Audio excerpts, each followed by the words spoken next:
ایمان کے خاطر اپنی جان قربان کرنے والی ایک دلیر خاتون جس نے موسیٰ علیہ السلام کی پرورش کی اور بچپن میں انہیں فرعون کے ظلم و جبر سے بچایا۔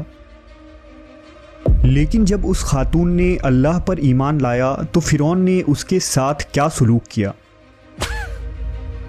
اور ایسا کیا ہوا کہ اس خاتون کو دنیا کی عظیم ترین عورت کا لقب دیا گیا۔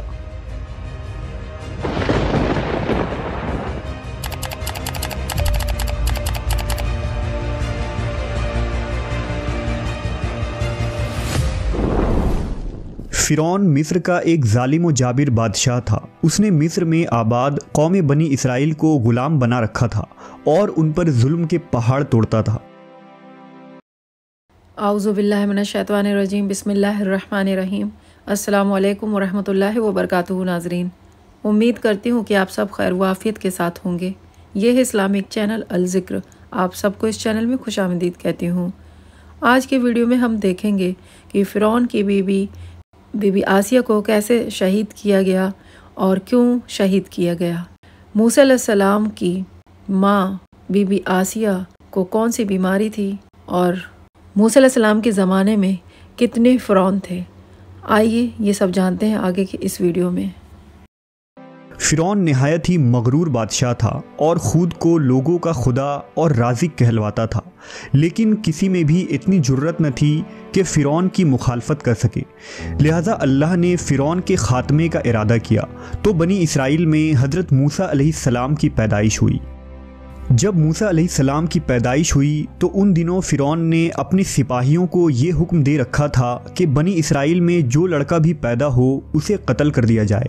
لہٰذا اس مصیبت و آفت کے دور میں مجبوراً موسیٰ علیہ السلام کی والدہ نے آپ کو ایک صندوق میں رکھ کر صندوق کو مضبوطی سے بند کر دیا اور اسے دریائے نیل میں ڈال دیا۔ دریا سے نکل کر ایک نہر فرعون کے محل کے نیچے بہتی تھی۔ اللہ کی قدرت یہ ہوئی کہ یہ صندوق دریائے نیل سے بہتے ہوئے اس نہر میں چلا گیا۔ اس وقت نہر کے کنارے فرعون کی بیوی آسیہ بنت مزاحم بیٹھ کر نہر کا نظارہ کر رہی تھی۔ آسیہ ایک خوبصورت اور نیک دل خاتون تھی اور وہ کسی بیماری سے شدید تکلیف میں تھی۔ فرعون نے اس کا بہت کچھ علاج کرایا تھا مگر وہ ناکام رہا۔ کہتے ہیں کہ کاہنوں نے اسے بتایا تھا کہ اے فرعون، ہم پیشن گوئی کرتے ہیں کہ اس دریا میں سے ایک آدمی تیرے محل میں داخل ہوگا، اگر اس کے منہ کی رال اس بیمار خاتون کے جسم پر ملی جائے گی تو اسے شفا ہو جائے گا۔ چنانچہ جب نہر میں بہتے اس صندوق پر آسیہ کی نظر پڑی تو اس نے ملازمین کو اسے نکالنے کا حکم دیا۔ جب اس صندوق کو پانی سے نکالا گیا اور اسے کھولا گیا اور ملکہ نے اس بچے کو دیکھا تو اسے یوں محسوس ہوا کہ ایک بجلی سی چمکی ہے جس نے اس کے دل کو منور کر دیا ہے۔ آسیہ کے دل میں اس بچے کی محبت نے گھر بنا لیا۔ اس بچے کا لعب دہن جیسے ہی ان کے ہاتھوں پر پڑا تو انہیں شفا ہو گئی۔ فرعون کی بیوی آسیہ کی بدن سے کوئی لڑکا نہ تھا اور وہ بے اولاد تھی، لہٰذا اس پاک دل خاتون کی ممتا جاگ اٹھی اور اس نے موسیٰ علیہ السلام کو گود لے لی۔ اس طرح اللہ کی قدرت سے موسیٰ علیہ السلام کی پرورش اسی فرعون کے محل میں ہوئی جس نے آپ علیہ السلام کے ہاتھوں سے ہلاک ہونا تھا۔ دراصل لفظ فرعون اس دور میں مصر کے بادشاہ کا لقب ہوا کرتا تھا۔ موسیٰ علیہ السلام کے قصے کے سلسلے میں دو فرعونوں کا ذکر آتا ہے، ایک وہ جس کے زمانے میں آپ پیدا ہوئے اور جس کے گھر میں آپ نے پرورش پائی، اور دوسرا وہ جس کے پاس آپ ایمان کی دعوت اور بنی اسرائیل کی آزادی کا مطالبہ لے کر گئے اور جو سمندر میں غرق ہو گیا۔ لہٰذا بی بی آسیہ کا خاوند جس نے موسیٰ علیہ السلام کو اپنے محل میں رکھا، اس فرعون کا نام رامسس ثانی بتایا جاتا ہے۔ دراصل بی بی آسیہ ریان بن ولید کی پوتی تھی۔ ریان بن ولید وہی بادشاہ تھا جو یوسف علیہ السلام کے دور میں عزیز مصر تھا اور اس نے حضرت یوسف پر ایمان بھی لایا تھا۔ جب مصر پر قبطی خاندان کی حکومت آئی تو فرعون نے اپنی طاقت کے زور پر بی بی آسیہ سے شادی کر لی اور انہیں دھمکی دی کہ اگر انہوں نے شادی سے انکار کیا تو ان کے والدین کو قتل کر دیا جائے گا۔ لیکن شادی کے بعد بھی اللہ نے حضرت آسیہ کو فرعون کے شر سے محفوظ رکھا اور وہ آپ پر قادر نہ ہو سکا۔ مورخین لکھتے ہیں کہ اللہ نے فرعون کو نامرد بنا دیا تھا، اور بعض نے لکھا کہ فرعون کو ایسی بیماری تھی کہ طبیبوں نے اسے ساری عمر صحبت کرنے سے منع کر دیا تھا، لہذا فرعون کبھی بھی حضرت آسیہ کے قریب نہ جا سکا۔ یہ بھی اللہ کی ایک حکمت تھی تاکہ بی بی آسیہ فرعون کے ناپاک جسم سے محفوظ رہ سکے۔ بہرحال حضرت موسیٰ کی پرورش فرعون کے محل میں کسی شاہی فرد یا شہزادے کے مانند ہوئی۔ ہر طرح کے آرام و آرائش آپ کے لیے دستیاب تھے، لیکن قبطیوں کے درمیان زندگی گزارنے کے باوجود موسیٰ علیہ السلام فطری طور پر ان سے مختلف کردار کے مالک تھے۔ حضرت موسیٰ فرعون کے غرور و تکبر اور خدائی کے دعووں کو ناپسند کیا کرتے تھے، اور ہمیشہ توحید کے متعلق واضح بات کیا کرتے، جو فرعون اور اس کے درباریوں کو ناگوار گزرتی تھی۔ بہت جلد وہ وقت بھی آ گیا جب اللہ نے حضرت موسیٰ علیہ السلام کو نبوت عطا کی اور آپ فرعون کے دربار میں اسلام کی دعوت لے کر تشریف لائے۔ اس وقت فرعون کے مطالبے پر جادوگروں اور موسیٰ علیہ السلام کے درمیان سحر کا مقابلہ ہوا، جس میں حضرت موسیٰ کی عصا حقیقی سانپ میں تبدیل ہو گئی، اور جادوگروں پر حق واضح ہو گیا کہ یہ اللہ کے سچے رسول ہیں جنہیں ہماری ہدایت کے لیے بھیجا گیا ہے، جبکہ فرعون اپنے انا اور غرور پر قائم رہا اور موسیٰ علیہ السلام کے دعوت کا انکار کر دیا۔ اسی دربار میں بی بی آسیہ بھی موجود تھیں، لہذا آپ نے جب یہ سنسنی خیز منظر دیکھا تو آپ کے دل میں فوراً حق کا نور چمک اٹھا اور آپ موسیٰ علیہ السلام پر ایمان لے آئیں۔ بی بی آسیہ فرعون مصر کی بیوی اور ملکہ تھی۔ آپ کے پاس مال و دولت کی کثرت تھی، لیکن اس کے باوجود آپ غرور و تکبر کا شکار نہیں تھی، بلکہ آپ کا دل غریبوں کی محبت سے سرشار اور ان پر شفقت و مہربانی کے جذبے سے معمور تھا۔ آپ دل کھول کر ان پر صدقہ و خیرات کیا کرتیں، اسی وجہ سے آپ کو ام المساکین یعنی مسکینوں کی ماں بھی کہا جاتا ہے۔ چونکہ بی بی آسیہ اپنے شوہر رامسس کے مظالم کو بھی خوب جانتی تھیں، اس لیے اپنے ایمان کا اظہار نہ کیا۔ آپ چھپ چھپا کر ایک اللہ کی عبادت کیا کرتیں اور اللہ سے یہ دعا کرتیں کہ اے اللہ، مجھے فرعون اور اس کے عمل سے نجات دے، میں اس کے کفریہ حرکتوں سے بیزار ہوں۔ حضرت آسیہ خفیہ طور پر موسیٰ علیہ السلام کے خدا کی عبادت کرتیں اور دعا و استغفار میں مشغول رہتیں، یہاں تک کہ فرعون کو ایک دن آپ کے ایمان لانے کی خبر ہو گئی۔ اس نے ایک روز اپنے درباریوں سے کہا، کیا تم لوگوں کو میری بیوی کی کچھ خبر ہے؟ تم لوگ اس کے متعلق کیا جانتے ہو؟ سب نے بی بی آسیہ کی بڑی تعریف کی اور ان کی بھلائیاں بیان کی۔ فرعون نے کہا، کیا تم لوگوں کو نہیں معلوم وہ میرے سوا دوسرے خدا کو مانتی ہے؟ لہذا فرعون نے حضرت آسیہ کو دربار میں بلایا اور ان سے دریافت کیا کہ تو کسے اپنا معبود مانتی ہے؟ حضرت آسیہ نے دلیری اور جذبہ ایمانی سے جواب دیا کہ میں موسیٰ کے رب پر ایمان رکھتی ہوں، جو میرا، تیرا اور ہم سب کا خدا ہے۔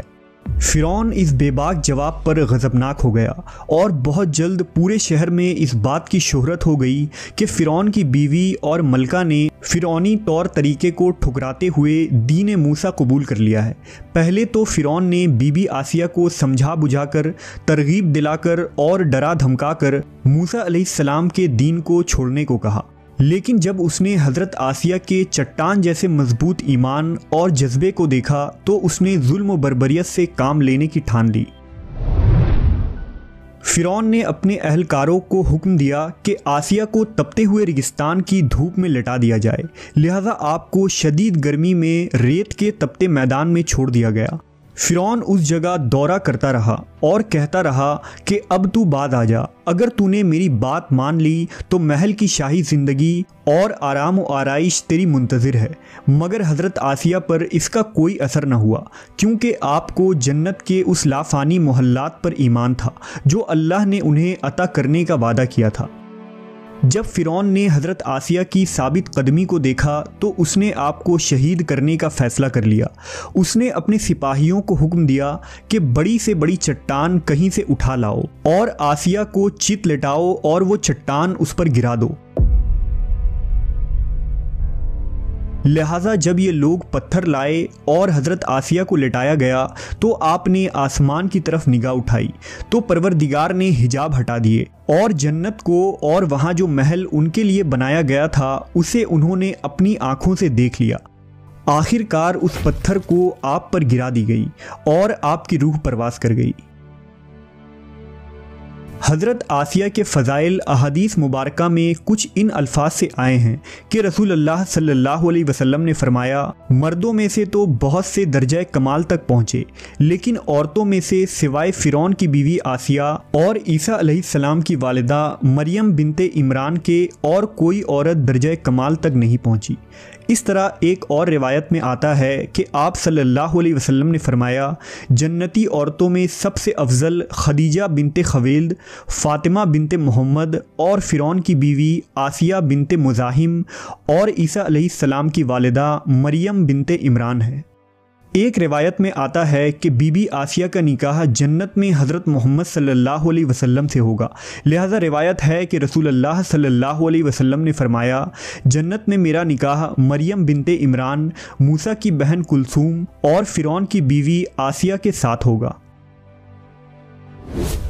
ہم نے دیکھا کہ حضرت آسیہ ایسی حکومت کے ساتھ، ایسے دربار کے اندر اس قدر مال و دولت، اطاعت گزار غلام اور کنیزوں کے ساتھ میں ایک بہترین زندگی تھی، لیکن انہوں نے حق کو قبول کیا اور موسیٰ علیہ السلام کے دین پر ایمان لے آئی، حالانکہ انہیں معلوم تھا کہ ایمان لانے کی وجہ سے ان کی تمام خوشیاں اور مقام و منصب چھن سکتا ہے، یہاں تک کہ جان بھی جا سکتی ہے، لیکن آپ نے حق کو قبول کیا اور اپنے گزشتہ اعمال پر توبہ کر لی۔